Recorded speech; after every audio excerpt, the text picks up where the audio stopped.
falar sobre esse tema, autoconhecimento, eu penso que por si só já é um desafio. Falar sobre o processo do autoconhecimento exige um certo cuidado, uma certa atenção, porque, de fato, não estamos diante de um tema tão simples como parece à primeira vista. Há muitos estudos sobre isso no campo doutrinário espírita. Também algumas abordagens espiritualistas se debruçam sobre essa questão. Filósofos de todos os tempos sempre apresentaram, né, suas reflexões, suas proposições a respeito do tema. Então, a nossa ideia é, num primeiro momento, compartilhar com você que nos ouve alguns pontos que nós consideramos importantes, tomando por base, em primeiro lugar, a minha experiência pessoal, porque eu acho que para falar de algum tema, a gente precisa ter alguma experiência, alguns passos vencidos, alguns métodos de estrada percorridos, né, os métodos, porque se não fica algo assim muito filosófico demais, eu diria, para ser mais exato, muito abstrato, e que não corresponde à experiência do ser humano. Então, o que quero compartilhar com você que nos ouve é um pouco das nossas experiências, claro que com base em alguns estudos que vamos aqui referir, mas essa é uma experiência humana. Debruçar sobre si mesmo e tentar se conhecer um pouco é uma experiência, é um desafio do ser humano, e não há como não fazer isso.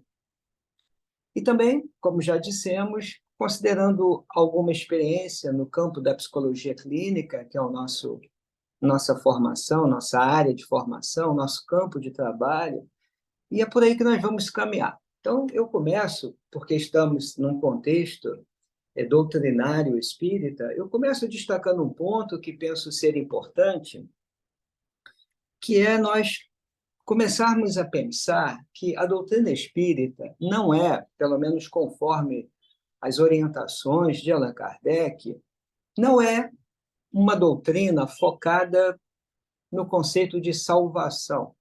O Espiritismo não fala propriamente disso. O Espiritismo propõe um caminho ou um conceito que é de autotransformação. O foco da reflexão doutrinária e de todas as orientações que compõem o conjunto doutrinário do Espiritismo, o que o Espiritismo propõe é um conceito e é um caminho de autoaprimoramento. O que eu posso fazer para me tornar uma pessoa melhor para mim, para o outro, para o mundo, para a sociedade? Essa é que é a ideia primeira que gostaria de compartilhar com você. Sendo este o foco do pensamento espírita, o autoaprimoramento, então há que se estabelecer alguns pontos também para nós nos orientarmos nesse terreno que é desafiador, como nós já falamos. E eu entendo que um primeiro aspecto a ser considerado é que tudo começa na autoconsciência, porque o autoconhecimento não é um resultado, não é um porto de chegada. Autoconhecimento é um processo dinâmico e, aliás, muito complexo. É um processo. Não é aquele produto final. É toda uma dinâmica que nós vamos precisar vivenciar. Então, eu penso que um primeiro ponto, uma primeira ideia a ser trabalhada, além desse conceito mais geral de autoaprimoramento, que é o foco do pensamento doutrinário, é a autoconsciência. O que é a autoconsciência? Não é exatamente ainda saber quem eu sou, como eu funciono, quais são as minhas respostas perante o outro, perante a sociedade, os meus padrões comportamentais. Não, não é isso, não. Autoconsciência é aquele primeiro passo. É mais ou menos assim: eu estou aqui, ou aqui estou. Isso é autoconsciência. Na verdade, é tomar consciência de si. Porque não existe nenhum trabalho de autoconhecimento que não tenha nascido da autoconsciência. A base do autoaprimoramento, do autoconhecimento é, sem dúvida, a autoconsciência. Aqui estou. Um segundo ponto, que pode ser também um segundo passo, se bem que não existe uma linearidade nisso, mas um segundo ponto é o estudo de si mesmo. Então, uma vez consciente do meu lugar, da minha existência, eu aqui estou, eu posso então começar a me observar, olhar para mim mesmo. É o estudo de si mesmo. Autoconsciência, autoobservação, que é prestar atenção a mim. E aí eu vou avançando no processo do autoconhecimento, eu vou treinando algumas mudanças, porque o autoconhecimento, dentro dessa lógica, tem que promover mudanças. Mudanças no meu modo de pensar, de sentir e de agir.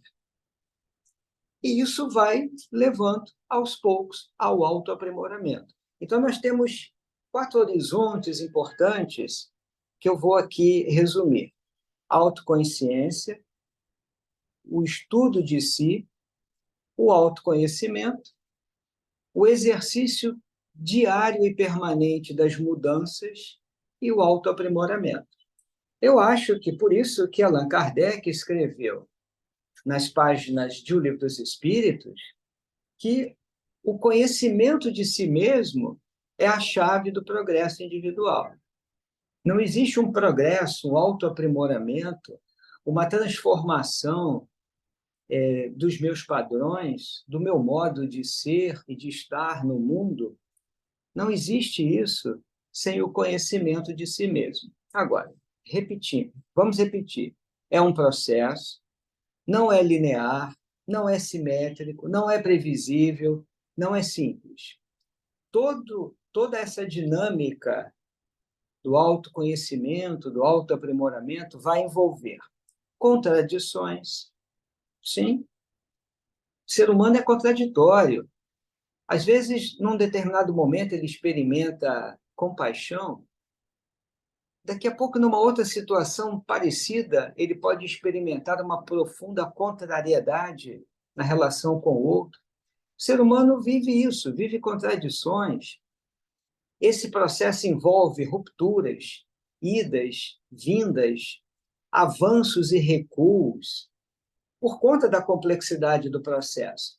Vai envolver medos, incertezas, inseguranças, dúvidas, dor, alegria, porque tudo isso é compatível com a própria condição do ser humano.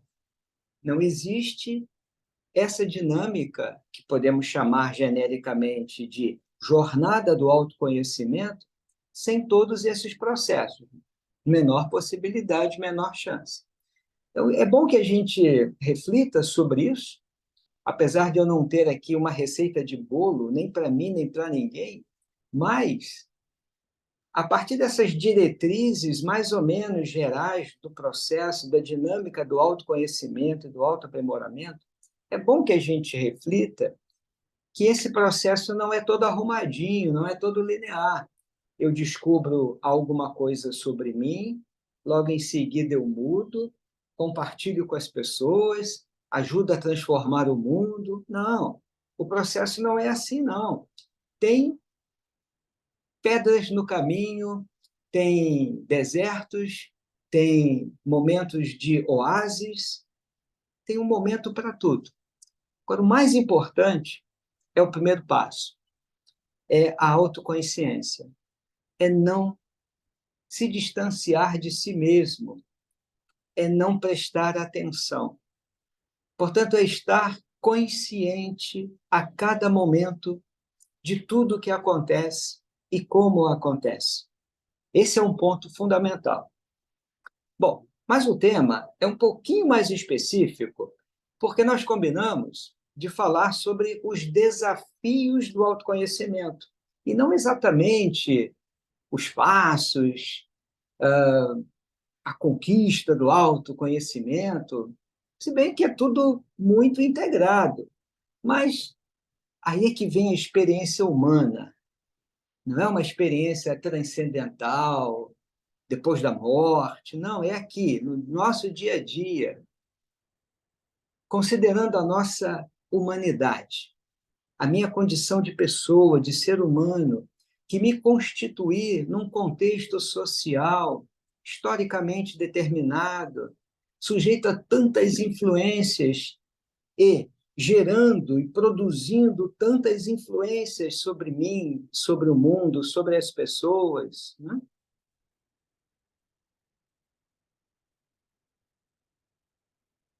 Ok. Tivemos aqui uma pequena interrupçãozinha, mas acho que já está ok, né? Então, é falar da nossa humanidade. Como é que nós podemos abordar isso? Por isso eu comentei no início que é compartilhar um pouco desses desafios. Quais são esses desafios? E aí, refletindo sobre a questão, não só para a palestra, mas porque tenho pensado muito sobre isso. Quais são os meus desafios? Quais são os desafios que provavelmente são também do ser humano como um todo? E eu pensei algo que para mim faz muito sentido e que agora podemos compartilhar, né? O primeiro desafio é tomar consciência de si. Esse é um primeiro desafio na minha experiência e na experiência de muitas pessoas que eu conheço. E que também aparece referenciado em alguns textos, um deles já vamos citar.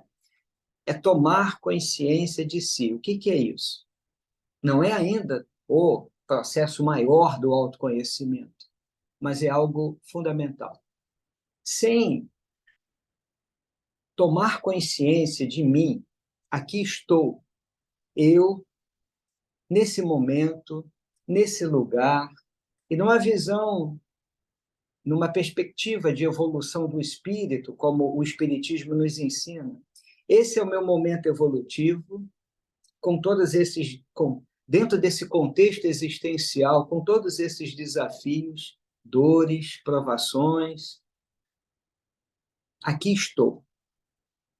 É sair desse automatismo da nossa vida, desse lugar comum dos quefazeres cotidianos, o comum, a banalidade, a superficialidade, que tem o seu valor, mas é parar e se ver, tomar consciência de si. Porque o mundo externo seduz e captura e sequestra a nossa atenção. Por exemplo, quanto tempo da nossa vida, vamos ser mais modestos, quanto tempo do nosso dia dedicamos às redes sociais?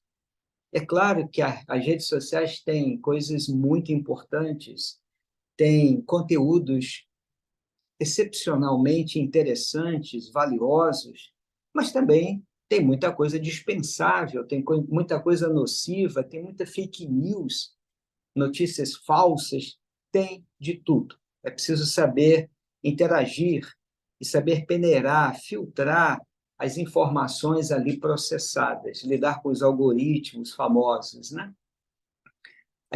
A nossa atenção é muito capturada, é seduzida pelo externo. Eu vou trazer uma reflexão que é bem antiga, muito antiga, do teólogo Santo Agostinho. Ele, em uma de suas obras, nos seus diálogos, nas suas reflexões, ele disse assim: por que que o homem se dispersa? Por que que o homem fica desatento? Por que que ele se dispersa? Aí ele reflete assim: o homem começou a entregar o seu coração ao externo e perdeu-se a si mesmo. Quando o homem entrega o seu coração às coisas de fora, o que acontece? Quando o homem assim procede, ele se perde na fluidez dessas coisas, na fluidez daquilo que é ilusório, passageiro, transitório, e Agostinho completa. E, de certo modo, dissolve, dissipa prodigamente suas forças. Ele se esvazia e se despedaça. É um texto contundente e precisa ser contextualizado. Mas Agostinho aqui propõe uma reflexão que penso ser muito importante. O primeiro passo para avançarmos no autoconhecimento é sairmos desse automatismo. É uma espécie de distração e focamos no que é externo. Mas isso propriamente é ruim? Não. Focar no externo é necessário, faz parte da vida. O problema é ficar apenas exclusivamente mergulhado nas demandas do mundo externo e eu não paro para me ver, para me perceber, para me sentir, porque são tantos compromissos, são tantas tarefas, são tantas exigências, são tantos e-mails, são tantas mensagens no WhatsApp, nas redes sociais de um modo geral, é tanta coisa para fazer, tanta coisa para responder, tantos compromissos para atender, que eu não consigo parar e me perceber.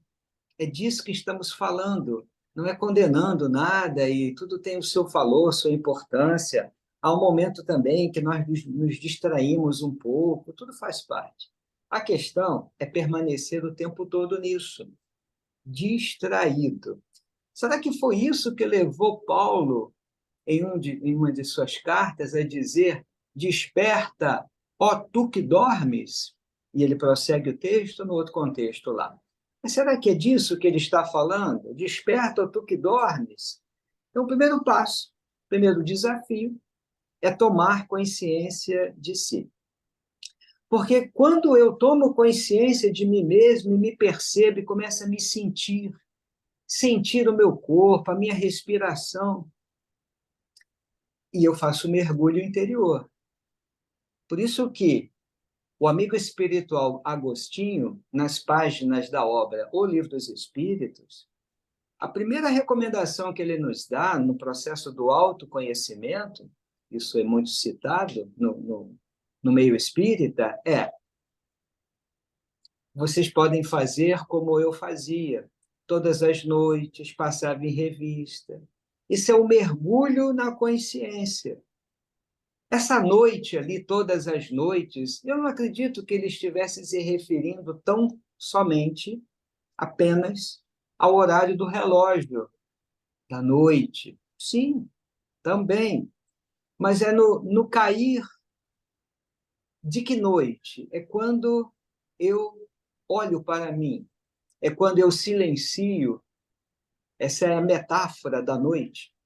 Quando eu paro as atividades cotidianas, quando isso é possível, e me percebo. Eu penso que é nesse sentido também. É assim que eu vejo. É um dado concreto, mas é também algo simbólico, ao cair da noite. No momento em que eu silencio, no momento em que eu me percebo, eu me volto para dentro. É o mergulho no campo da consciência. Para isso é preciso um certo distanciamento e um certo silenciamento. É preciso isso. E aí eu começo a me estudar. Essa é a proposta do amigo espiritual. É o estudo de si mesmo, prestando atenção a isso. Sair do automático, silenciar, se perceber. Agora, ele diz algo importante lá no texto. É o estudo de si mesmo, não é o julgamento de si. Há uma diferença. Não é para me julgar, é para me conhecer, é para me estudar, é para que eu me perceba um pouco mais. Então, o primeiro desafio, em resumo, é tomar consciência de si e se interiorizar. Eu penso que isso é um desafio. Por que nós estamos aqui chamando de desafio? Porque não é a primeira coisa mais fácil, não é tão simples assim. Para mim é um desafio e vejo que para muitas pessoas é um desafio. Se para alguém não é, que bom, isso é interessante, mas para a maioria é um desafio. Eu trago mais uma referência aqui que está nas páginas da Revista Espírita de Allan Kardec, no mês de junho, do ano de 1863. E olha o tema, o título do texto: Conhecer-se a si mesmo. Uma bela página, vale a pena ser consultada. E aí, é uma página mediúnica, o amigo espiritual diz assim: o que muitas vezes impede que vos corrijais de um defeito, não queremos o autoaprimoramento no, na aventura da autodescoberta, do autoconhecimento, nós vamos mudar padrões.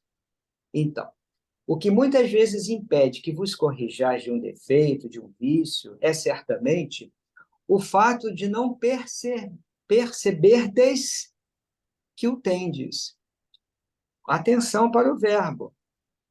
O que muitas vezes dificulta todo esse processo? O fato de não, vou mudar aqui o tempo verbal, o fato de não percebermos que temos isto ou que temos aquilo. É não perceber. Porque para perceber, eu preciso prestar atenção. Sair, vamos repetir, do automatismo dessa condição de sequestrados na nossa atenção por tantas demandas, pararmos um pouco, voltarmos-nos para dentro. E num processo autorreflexivo, que não é de julgamento, é de um estudo pessoal, tomarmos consciência do que temos e do que não temos, do que somos e do que não somos. Tomar consciência daquilo que eu pareço ser, mas ainda não sou. Isso é um ponto importante. Em outras palavras, é estar em contato com você, estar em contato consigo, olhar para si com toda honestidade. Esse, então, é um desafio, assim eu penso. Mais uma referência de Kardec, que é exatamente a mesma, lá no texto de O Livro dos Espíritos, agora. Quantas vezes falimos sem que o suspeitemos, unicamente por não perscrutarmos a natureza e o móvel dos nossos atos. Estudar isso, olhar para isso, prestar atenção e estudar. Muito bem. Vamos voltar à Revista Espírita na mesma mensagem. Há uma palavra, um verbo, um trecho, na verdade, que foi ali colocado, que chamou muito a minha atenção, e é difícil a gente observar isso. O amigo espiritual, na mesma mensagem, ele disse assim, olha, travai conhecimento com o vosso caráter. Olha a frase. Travai conhecimento com o vosso caráter. Eu fiquei pensando, o que significa isso? O que é travar, estabelecer um conhecimento com o nosso caráter? Porque geralmente a gente ouve muitas pessoas, muitas abordagens, quando falam de caráter, estão falando de moralidade, e aí discursam de forma moralista, porque você precisa combater o seu egoísmo. Não me parece ser uma boa orientação por duas razões. Porque o processo do conhecimento, melhor dizendo, o processo do autoconhecimento não é uma batalha, não pode ser uma batalha. É claro que vão ocorrer enfrentamentos, sem dúvida. Mas isso não tem que ser uma guerra. A batalha do autoconhecimento não me parece uma boa expressão. Eu penso numa outra, que não é minha, de alguns autores. É a jornada do autoconhecimento. Soa melhor aos nossos ouvidos, porque é um processo, é uma dinâmica de se descobrir. É a jornada do autoconhecimento, que parte de um conhecimento. Travai conhecimento com o vosso caráter, está lá no texto. Ele não falou combata o seu egoísmo, destrua as suas paixões, porque a gente não sabe fazer isso. Não é porque não é bonito, a gente não sabe fazer essa batalha. Quando há batalha, alguém vence, alguém perde. O que se quer não é isso, o que se quer é avançar compassivamente, Então, não é travar uma guerra com o nosso caráter, uma batalha, é travar conhecimento com o vosso caráter, é se conhecer, saber, aqui eu estou agindo com base no interesse pessoal, sim, talvez até o egoísmo mesmo. Eu posso mudar isso. Eu vou treinar, fazer diferente. Mas isso é um desafio, é um treinamento diário, é um exercício permanente.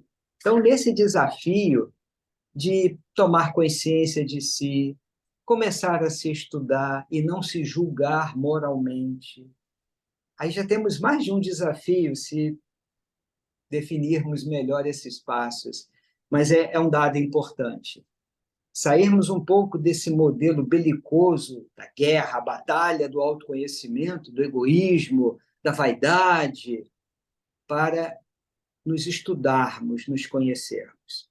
Bom, agora vamos avançar um pouco numa outra perspectiva, né? É um desafio, nós já vimos, né? Agora, é um trabalho pessoal? É eu comigo mesmo?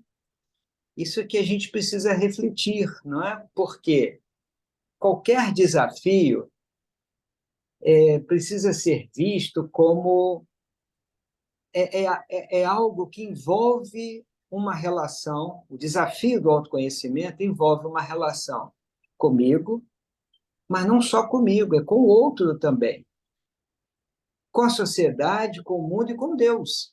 Quando a perspectiva é espiritual, religiosa, Deus está presente no centro disso. Como estamos falando, a partir da perspectiva do pensamento espírita, nós vamos considerar essas várias dimensões. Eu vou citar aqui um pensador antigo, o Krishnamurti. Um dia ele escreveu em uma de suas obras, O Livro da Vida, o seguinte: você se descobre não no isolamento, nem no recolhimento, mas no relacionamento. Quando a recomendação que nos é dada é fazermos um mergulho no campo da consciência, isso não é um isolamento, isso é um mergulho interior. Mas esse trabalho do autoconhecimento, ele se faz aqui dentro, mas não é um trabalho do, do indivíduo sozinho, não. Sim, as etapas são solitárias, não tem testemunha. Mas todo o processo é construído no relacionamento. Se olharmos a dinâmica de as leis morais, conforme Allan Kardec definiu, isso fica muito claro. As leis morais dizem respeito às relações do homem consigo, com o outro e com Deus. Então, nada na condição de ser humano é do eu sozinho, é eu comigo, sem dúvida. O mergulho interior, um certo grau de recolhimento, apesar do Krishnamurti aqui falar isso, não vem ao caso, mas a ideia é não reduzir esse trabalho a isolamento e recolhimento. Não é só isso. Pode ser que eu tenha que me isolar um pouco, mas não para sempre. Terei que me recolher, mas não ficar recolhido. É recolher no sentido do mergulho interior. Mas o grande avanço, a grande jornada do autoconhecimento se faz na relação. E ele diz mais: no relacionamento com a sociedade, com o cônjuge, seu irmão, o ser humano. Mas ele diz assim, olha, descobrir como você reage, quais são suas reações, requer uma extraordinária atividade da mente, uma percepção aguda. Eu vou dizer, requer muita atenção. Então, o trabalho do autoconhecimento começa nessa autoconsciência. E quando eu começo a prestar atenção, sair do automático, prestar atenção a tudo, a mim, ao outro, ao mundo, à sociedade, prestar atenção a tudo. Sem isso não tem crescimento. Portanto, é um trabalho que eu realizo aqui dentro de mim, comigo, eu comigo, mas sempre pensando na perspectiva do relacionamento, porque nós nos constituímos como pessoas num contexto social, num dado momento histórico. Lei de Sociedade, por exemplo, de O Livro dos Espíritos, e muitas outras passagens que poderíamos aqui citar. Vamos dar um exemplo disso? Quando eu começo a me estudar nesse processo todo, nessa jornada do autoaprimoramento, do autoconhecimento, eu começo a estudar o meu padrão de pensamento.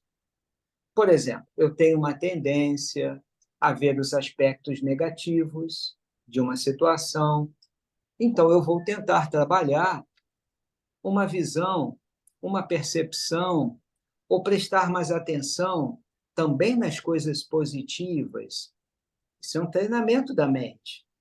Não ficar só percebendo os aspectos negativos que existem e a gente precisa prestar atenção, mas o foco pode estar nas coisas positivas que estão ao lado e que também ocorrem. Então, quando eu começo a perceber como a minha mente funciona, eu começo a perceber e a conhecer, por exemplo, a forma como eu penso, os meus conceitos, como eu vejo o mundo, como eu vejo as pessoas. Geralmente, nós temos opiniões sobre tudo e sobre todos. Prestar atenção a isso, porque, às vezes, muita opinião leva a julgamentos morais sobre o comportamento do outro. Então, quando eu percebo a minha forma de raciocinar, de elaborar os conceitos, aí um passo importante que é interpessoal, é social e é histórico, eu começo a conhecer também os meus pré-conceitos. Não só conceitos, mas pré-conceitos. O preconceito tem uma base intelectual, cognitiva. É como eu vejo o diferente, geralmente, ou aquele padrão que diverge do meu, que eu digo, nossa, que coisa horrível. Então, tenho preconceito sobre várias coisas. O problema é eu, ser humano, mas eu também, todo mundo. O problema do preconceito é que quem tem acha que não tem. Ele acha que é um conceito. Não, não é um conceito. É preconceito, sim. E aí nós temos os vários tipos de preconceito, de cor da pele, de orientação sexual, de classe social, nós temos inúmeros preconceitos. Por isso, isso é um conceito, na verdade, é uma deformação, né, conceitual, que tem uma dimensão pessoal, social, coletiva e histórica. O autoconhecimento não envolve uma mudança na forma de pensar. Eu passo a pensar diferente. Então, eu tenho que pensar diferente também e mudar os meus preconceitos, porque preconceito não é bom, não é opinião, não é opinião.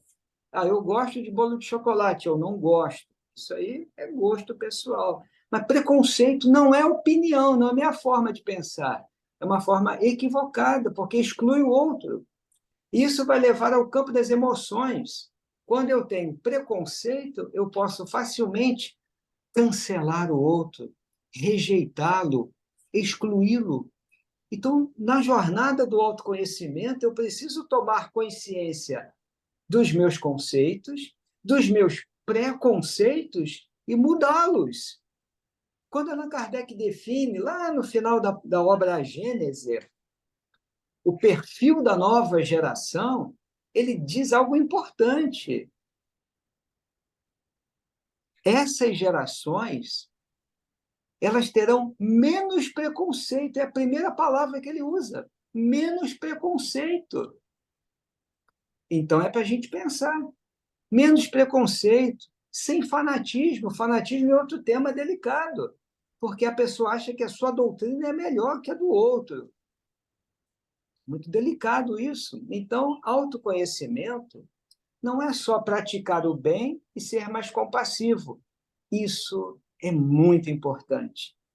Mas autoaprimoramento, que é todo esse processo complexo,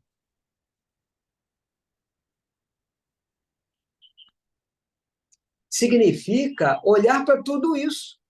As leis morais não dizem respeito, vamos repetir, às relações do homem com ele mesmo, com o outro e com Deus? Então, o autoconhecimento envolve as relações que eu estabeleço comigo, o meu corpo, minhas sensações físicas, minhas emoções, sentimentos, meus pensamentos, tudo. A relação com o outro, e aí estamos no campo das relações sociais, interpessoais, e a relação com Deus. Então, o autoconhecimento envolve todas essas dimensões, mas às vezes a gente pensa de forma moralista. Autoconhecimento e reforma íntima, como muitos falam. O que é isso? Perdoar, praticar o bem e orar. Olha, quem faz isso já está muito bom, mas isso é necessário, só que é preciso mais passos, porque orar e continuar preconceituoso não nos parece uma combinação muito interessante, não é? Porque a oração é o momento do acolhimento, eu acolho no diálogo com Deus, mas não acolho aquele que eu penso ser diferente de mim, porque ele sente diferente, porque ele deseja diferente, porque ele funciona de outro modo. Será que isso combina? Então, é o momento da gente refletir bastante. Autoconhecimento envolve tudo isso, por isso é um processo desafiador. Primeiro, esse momento de consciência, aqui estou, mergulho interior para se estudar, está lá no texto de O Livro dos Espíritos, avançar no autoconhecimento, treinar mudanças e, aos poucos, mudar, né? Aos poucos, alcançar esse aprimoramento. Vamos comentar uma coisa que me parece também importante, que é quando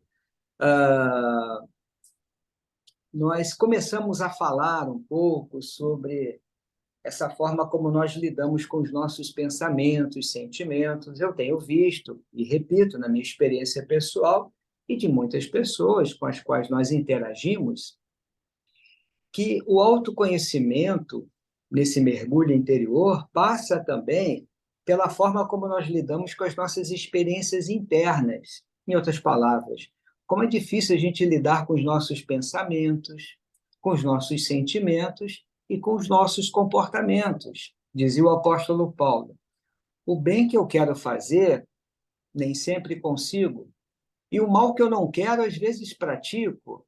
Então, como integrar isso tudo? É um tema mais complexo esse, dialoga bastante com a psicologia, com os caminhos espirituais, mas a gente pode, em linhas gerais, pensar assim, olha, que é um outro desafio.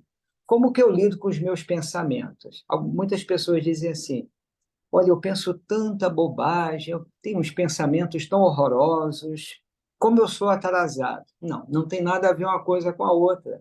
Todo mundo, dada a nossa condição ainda evolutiva e todo o processo socioantropológico, evolutivo do próprio ser humano, nos colocou nessa condição. Nós estamos muito mais na mente do que nos sentidos. Então, a nossa mente, ela aprendeu a funcionar muito focada no risco, no perigo e nas ameaças. Então, a gente está sempre em alerta contra tudo e todos, para ter domínio sobre os desafios, as ameaças, porque, no fundo, queremos nos sentir seguros, protegidos, amparados. E a gente aprendeu que isso se faz controlando a mente. Só que é difícil controlar pensamentos. Nem estamos entrando no terreno dos transtornos psicológicos, como, por exemplo, o transtorno obsessivo-compulsivo e outros tantos. Nas condições mais comuns da nossa dinâmica psicológica, como é difícil a gente lidar com aquele pensamento que invade a mente da gente, eu não queria tê-lo. Eu não queria pensar, eu estou ali na igreja, na casa espírita, num momento de oração, de integração, mas a minha mente não para, a minha mente não desliga, e eu fico pensando em tantas coisas, eu sou muito atrasado. Não, não é isso não.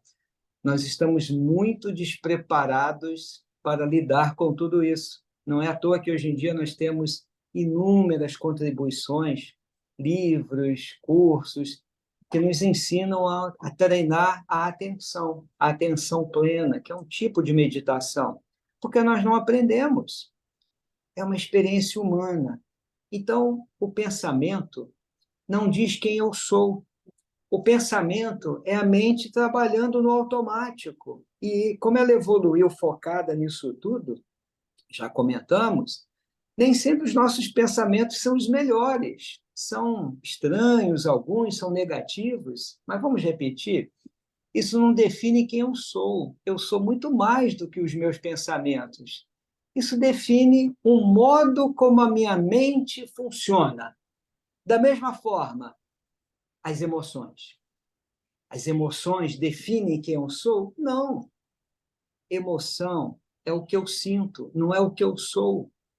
Então, um grande desafio, que eu não estou aqui solucionando, mas eu estou compartilhando essa reflexão, um grande desafio na jornada do autoconhecimento é como nós lidamos com as nossas experiências internas. E um passo importante nesse trabalho, nessa jornada, é a aceitação. É a gente aceitar que a gente funciona assim, não porque sejamos atrasados, não porque somos assim atrasados. Eu acho que é a melhor palavra. Não, não é por isso. É porque é um dado da evolução da própria espécie, é um dado do processo evolutivo, se quiser pensar na perspectiva de uma evolução espiritual. É um longo estágio de evolução. Por isso, você não merece, nós não merecemos nos julgarmos pelos nossos pensamentos, nem pelas nossas emoções. Não, não merecemos isso. Habitualmente, nós funcionamos de forma muito severa e muito autocrítica, quer dizer, uma autocrítica muito severa. Eu não posso pensar isso. Se eu, naquele momento de raiva, pensei isso da pessoa, então é porque eu sou uma pessoa desprezível. Não, você não é uma pessoa desprezível por isso. Primeiro que você nunca é desprezível. Você é um ser humano com as suas potencialidades, com os seus recursos.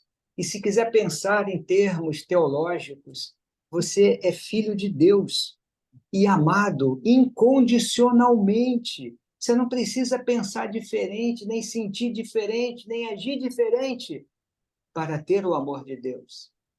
Se você se sente amado e quer compartilhar esse amor, que bom, por Deus, né? Que bom. Mas você não precisa fazer nada para ter, teologicamente falando, o amor de Deus. Ele é gratuito, ele é incondicional. Então, se somos filhos de Deus e herdeiros legítimos da sua herança, então ninguém é desprezível, ninguém. Agora, muitos dos nossos comportamentos podem ser bastante complicados. Preferia não tê-los, muitos dos comportamentos, mas isso é um exercício diário. Alguns serão alcançados pela lei, e isso precisa ocorrer, os crimes. Eu não estou fazendo vistas grossas para a crueldade que existe no mundo, ou os nossos atos infelizes que praticamos muitas vezes, não se trata disso, mas isso define quem eu sou? Não. Isso define um momento na minha história e eu posso mudar isso. Então, na jornada do autoconhecimento, retomando, até para avançarmos para a nossa conclusão, um dado importante é como nós vamos lidar com a nossa experiência interna.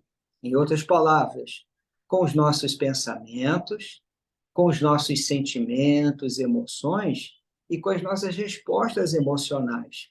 Nós temos ainda muitos medos dentro de nós temos inseguranças, temos vergonhas, temos as nossas culpas, temos um conjunto muito vasto de emoções difíceis. Isso mostra que vamos precisar treinar tudo isso. Então, podemos dispensar julgamentos morais, podemos dispensar uma autocrítica severa e vamos aceitar, como muitos especialistas hoje em dia no campo da psicologia clínica têm sugerido, vamos olhar para a nossa humanidade comum. Eu sou mais um na multidão, lidando com dificuldades, com desafios, Então, eu posso ser mais compassivo comigo. Isso não significa ser passivo diante daquilo que eu quero mudar e ainda não consegui. Não é isso. Não é deitar no berço esplêndido da inação, da indiferença e seguir a vida cegamente. Se trata disso. É se tratar com um pouco mais de gentileza, com um pouco mais de compaixão. Eu sou um ser desprezível? Nunca. Eu sou um ser inferior? Não. Eu sou alguém muito importante no processo de evolução. Muito importante, tanto quanto quem está ao meu lado também é muito importante. Todos somos muito importantes nos quadros da vida para avançarmos, cada um no seu ritmo, mas sem perdermos de vista que temos um compromisso com a humanidade. Não existe um projeto pessoal de felicidade. Isso sim é um pouco de egoísmo nosso, que é fruto também dessa visão capitalista, meritocrática. A sua felicidade só depende de você. Claro que não, nós estamos num contexto social. Quem pode ser feliz com fome, sem uma casa? Claro que isso não existe. Está lá, inclusive, nas páginas da obra O Livro dos Espíritos. Felicidade depende, ainda que seja um conceito relativo, da consciência, perdão. Primeiro, da posse do necessário. Consciência tranquila, fé no futuro. O primeiro ponto é a posse do necessário. E isso é função de uma sociedade, de um Estado, garantir que ninguém morra de fome, porque numa sociedade organizada segundo a lei do Cristo, também está na mesma obra. Ninguém pode morrer de fome. Portanto, falar do autoconhecimento é um desafio, porque nós estamos diante de todas essas questões, que são questões do ser humano. E vamos ter que lidar com tudo isso. Agora, esse último ponto me parece muito importante. Eu vou repetir. Como nós lidamos com as nossas experiências internas.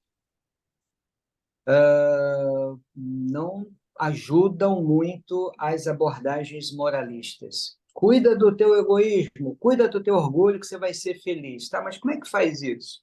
Aí, quando eu experimento um momento de raiva, é porque eu sou egoísta e não admiti ser contrariado, na verdade, sou orgulhoso. Não ajuda muito isso, de maneira alguma. É entender que o ser humano está crescendo, está amadurecendo, está se tornando um adulto. Adulto quer dizer, no fundo, seria melhor que nos tornássemos crianças, no sentido amplo da palavra, que foi essa a promessa de Jesus, né?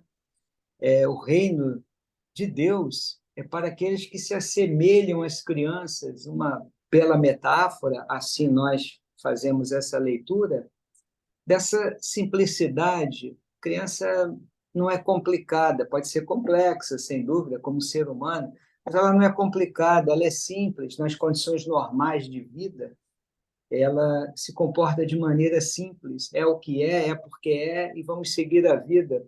Tem uma simplicidade, uma singeleza no coração. Então, essa coragem de se ver, não é de se julgar. Esse é o meu pensamento, é assim que ele funciona.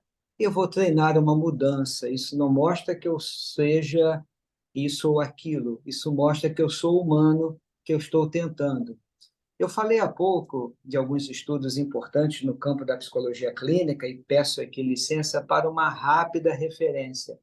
Um dos temas mais estudados hoje em dia nesse campo é o tema da autocompaixão, que é diferente do autojulgamento, de uma severidade no processo autocrítico.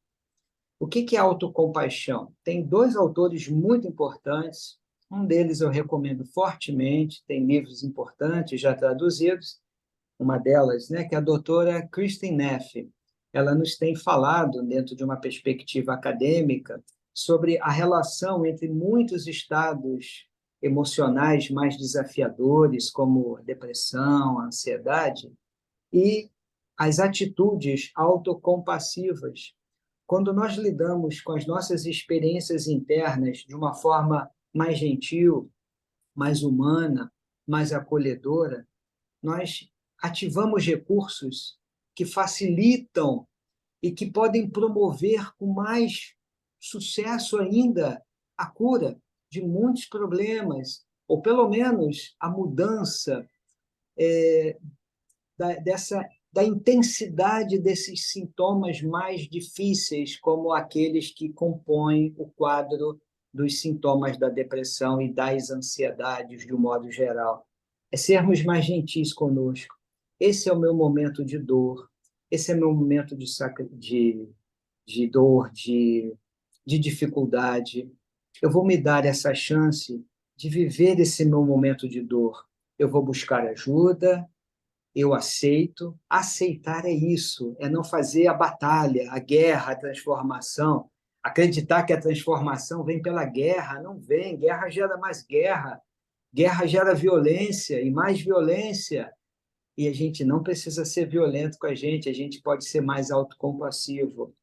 Enfim, tem muitos estudos. O outro é o Dr. Paul Gilbert, que tem uma série de artigos e livros sobre exatamente o mesmo tema. É preciso que nos convençamos, portanto, de que enfrentar esses nossos padrões internos mais difíceis requer coragem, honestidade e também muita gentileza, porque nós temos que tocar nos nossos temas mais delicados com muito cuidado, com muita delicadeza. Por isso me preocupam algumas abordagens dentro dos setores da religião e mesmo fora, de pessoas que prometem curas do tipo: você pode ser feliz e agora, basta você querer. Isso é uma promessa muito estranha, porque, primeiro, que felicidade não é um projeto pessoal, é pensarmos na construção de um mundo onde a felicidade possa ser um projeto para todos, não só para mim. Além disso, envolve uma complexidade de sentimentos, de padrões de pensamento, envolve contextos sociais, históricos, as condições de vida de uma pessoa, sua realidade infantil, tudo isso tem que ser considerado. Aí vem alguém e promete e diz: você pode ser feliz, desde que você decida, desde que você queira. Não, não é isso. É desde que toda uma sociedade se transforme, mas que eu também faça esse mergulho interior. Então, o autoconhecimento é um trabalho que se faz aqui dentro, sim, sem dúvida, mas a gente não pode perder de vista a coletividade. Allan Kardec deixa isso muito claro em muitas passagens, quando ele nos fala, por exemplo, ainda em A Gênese, na mesma parte que nós citamos, que a humanidade avançou muito no intelecto, agora precisa prestar atenção a outros desafios. Além disso, que é importante, o desenvolvimento intelectual precisa prestar atenção na indiferença moral pelo outro. Na verdade, essa referência é de um amigo espiritual do Evangelho. Mas Kardec, de algum modo, em A Gênese, aí sim, ele oferece uma chave para todos nós lidarmos com isso. É a elevação do nosso sentimento. O que é isso? É mudar o nosso padrão de sentimento. Mas isso não se faz com julgamentos morais. Isso se faz com o exercício diário da gentileza e da delicadeza com o outro e comigo. Não é só com o outro, é comigo também. Senão não tem crescimento pessoal e social e coletivo. Nós somos uma humanidade. O projeto é de uma casa comum.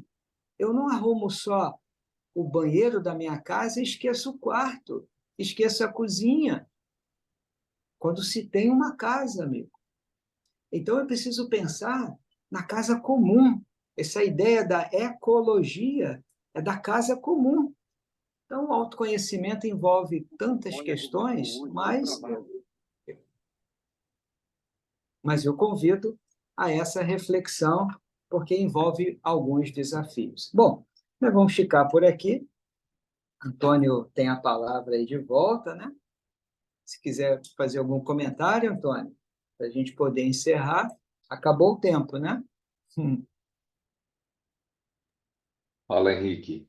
Temos aqui uma perguntinha para você. Ah, é? Tá bom, claro. A Célia Ferreira pergunta o seguinte: não será o preconceito algo inerente à condição imperfeita do ser humano? E aí depois ela fala que eu não consegui entender o contexto, né? Estranha e dura para quem luta contra seus fantasmas internos. Estranha e dura. Para quem luta contra os seus fantasmas internos. Bom, vamos ver se eu entendi. São duas perguntas, né? É, Serei breve na verdade aqui. é uma pergunta e uma afirmação, né? A primeira, Então, mas... Aham. não será o preconceito algo inerente à condição humana? A condição perfeita do ser humano, ainda? Esse inerente quer dizer, ainda faz parte da condição humana? Sim, ainda faz parte, mas temos que combater. Como se diz hoje em dia, não basta para falarmos, por exemplo, do racismo, né? Não basta não sermos racistas, temos que ser antirracistas, ou seja, contra o racismo. Porque o que significa? Ainda faz parte da nossa condição, porque também ainda faz parte da nossa condição um certo grau de indiferença pelo outro. O preconceito, a base dele qual é? A desvalorização do outro. Lamentavelmente, isso ainda faz parte, mas no sentido de que ainda está entre nós, mas não pode continuar. Aí o inerente eu entendo assim. Ainda está conosco, mas tem que ser eliminado isso.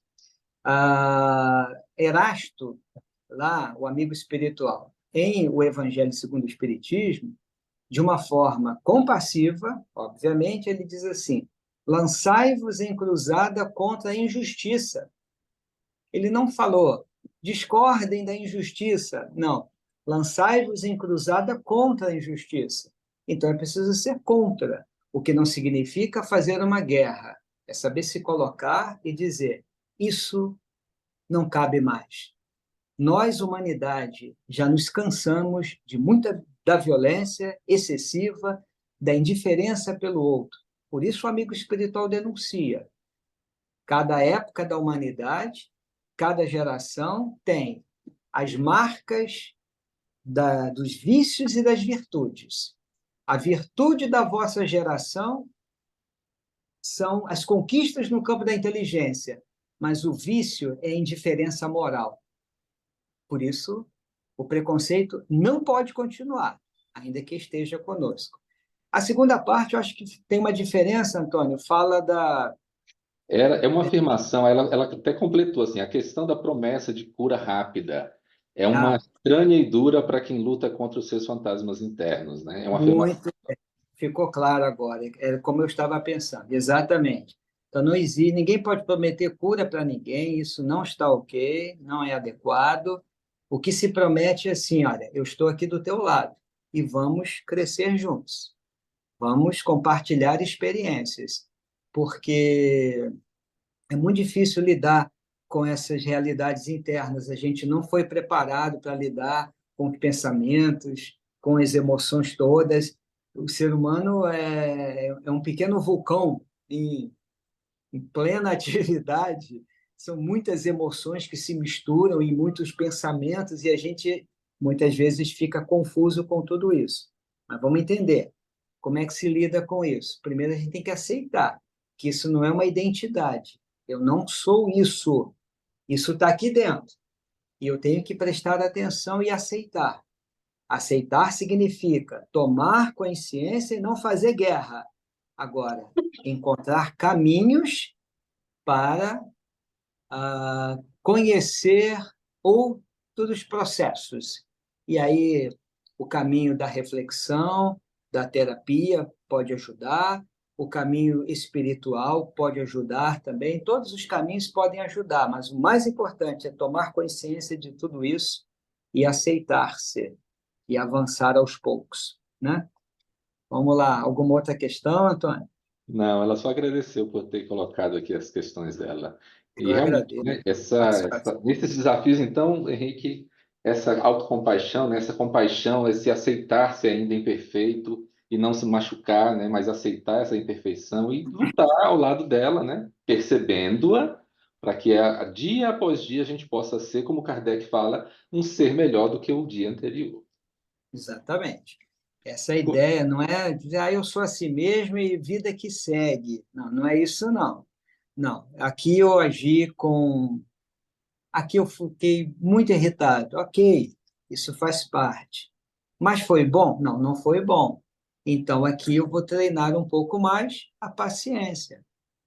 Agora, eu fui, eu demonstrei tanta irritação, como eu sou horrível, eu não mereço estar aqui, eu não posso sequer, aí vamos para o campo doutrinário espírita, eu não posso estar numa reunião mediúnica porque eu quebro a corrente, porque o meu pensamento, não, peraí, para tudo, não é bem assim. E aí, às vezes, a gente ainda ouve assim, olha, controle os seus pensamentos, aí que piora tudo, que a gente não consegue controlar. Então, assim, é aceitar, é assim que eu funciono. Essa é minha mente. Eu não sou isso. Eu sou mais do que isso. Agora eu vou mudar o foco e prestar atenção no que eu posso, em outros recursos, em outras habilidades que eu tenho. E assim vamos seguir. Não é uma tarefa simples, não. Por isso que o Espírito Agostinho nos orienta para isso todos os dias, né? Todas as noites, fazer esse mergulho interior. Senão a gente não avança mesmo, não. Bom, é isso. Obrigado, Henrique. Você pode fazer nossa prece final? Posso, claro.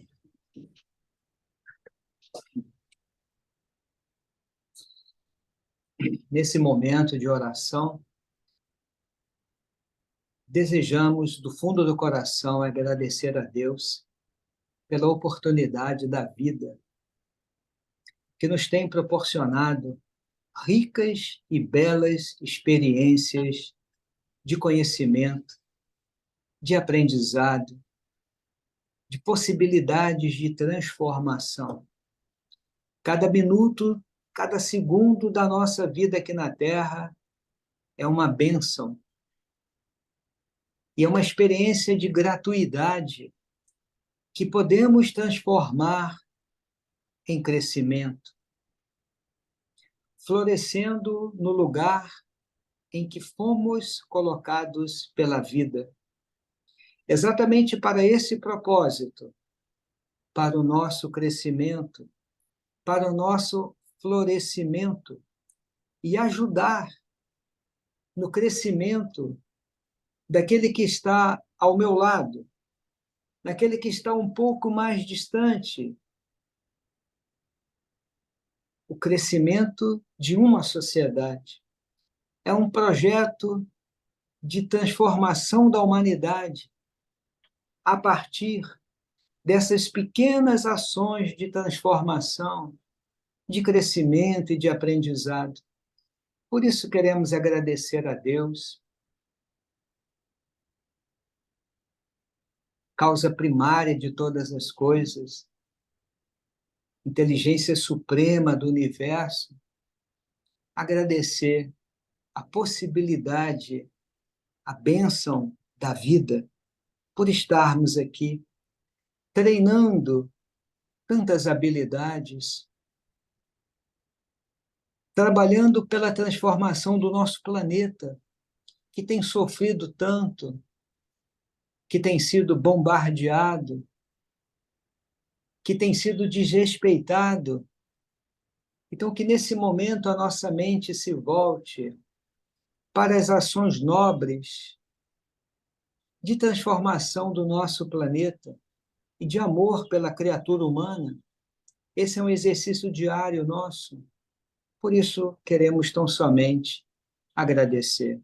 Agradecer a Deus, agradecer aos amigos espirituais que estão diretamente ligados a essa instituição amiga que fica aí na Suíça, porque sabemos que eles lidam com inúmeros desafios, com muitas dificuldades, como todos os trabalhadores, independente da religião, todos aqueles que assumem o compromisso de ajudar o outro, de colaborar, ainda que modestamente, para a transformação dos padrões do nosso planeta, que precisa muito disso. Então, que os amigos espirituais também ouçam esse nosso agradecimento, porque muito nos ajudam nas tarefas diárias. E uma vez mais, agradecemos também os amigos da instituição espírita que nos recebe hoje o convite realizado. Que assim seja.